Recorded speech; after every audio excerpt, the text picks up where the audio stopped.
Hello, it's my Eurovision 2021 Top 39 Countdown, place number 16, Bulgaria, Victoria, Growing Up is Getting Old.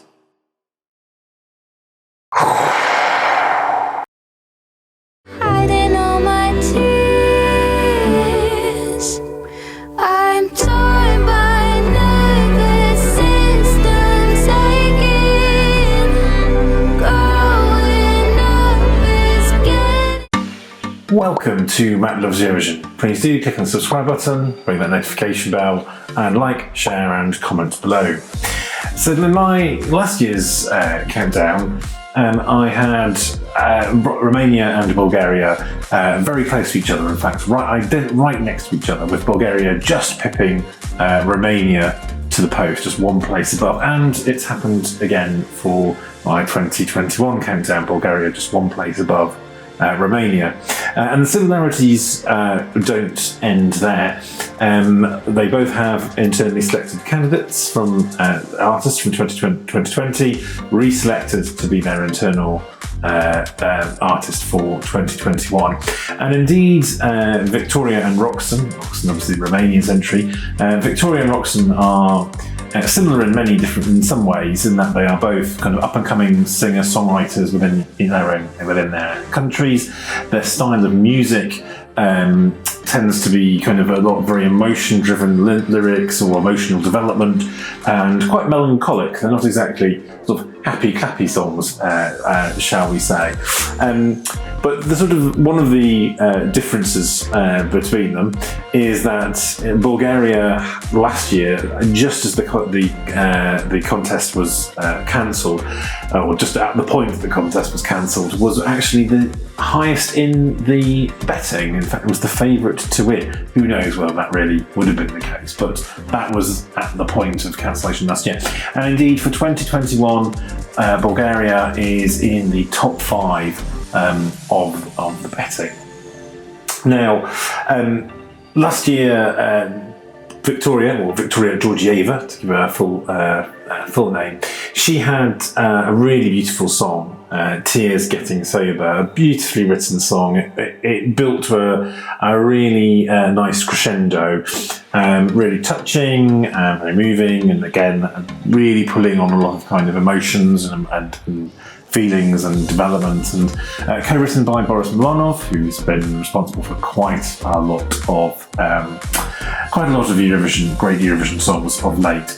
Now this year, she actually teased a number of songs that could be her entries. They almost user-tested them to a certain extent by releasing them with the fandom before they eventually announced that Growing Up is Getting Old was the song.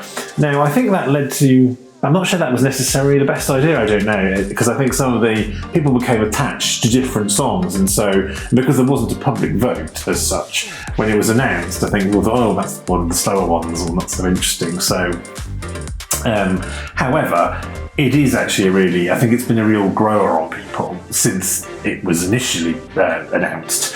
It really is another very beautiful song. I mean, Victoria doesn't really do kind of happy in any of the songs that she presented, but they are always very sweet and heartfelt and melancholic. And this one, is very reflective. I mean, considering she's only, I think, 23, she does feel wise beyond her years in the kind of lyrics she does and the way that she comes across. And this was a very pretty music video as well, showing pictures from Victoria's past. And I like the element that it has of, you can hear the kind of the tick-tocking of clocks in the background, which was, I thought, seems quite a nice touch. In terms of the chances at Eurovision this year, well, as we always say, it's already in the top 5 in the betting odds.